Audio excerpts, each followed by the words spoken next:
En regardant l'actualité sur les négociations sociales, il y a un élément de négo qui me paraît être assez français, qui ressort beaucoup, c'est l'utilisation de la menace.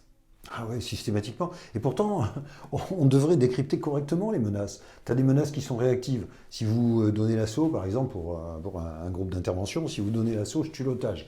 D'accord. Ça, c'est de la menace réactive. Ça veut dire que j'ai peur et donc que je souhaite que on me laisse la possibilité de prendre mon temps, de réfléchir, voilà, et d'accepter, de me résigner dans le temps. Cette menace réactive, à partir du moment où on rassure notre interlocuteur, elle s'efface d'une certaine manière.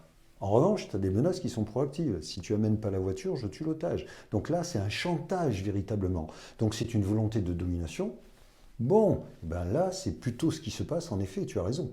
Mais on en a deux autres auxquels on ne pense pas beaucoup quand même. C'est la menace inconditionnelle. Et là, on nous fait des reproches au niveau français.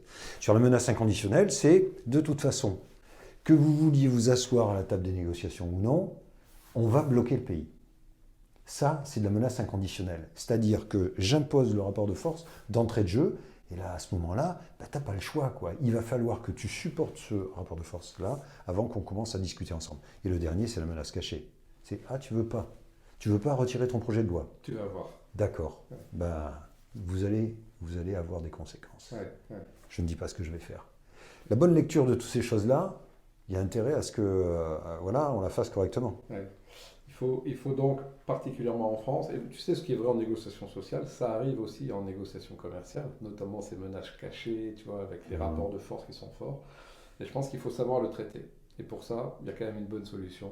Ah bah ouais. Bah ouais. Il faut se Avec former, quoi. Hein. négociation for one, je crois qu'on a tout dedans. Hein. Ouais, il y a tout. Traiter Ok. les menaces. Allez. À bientôt.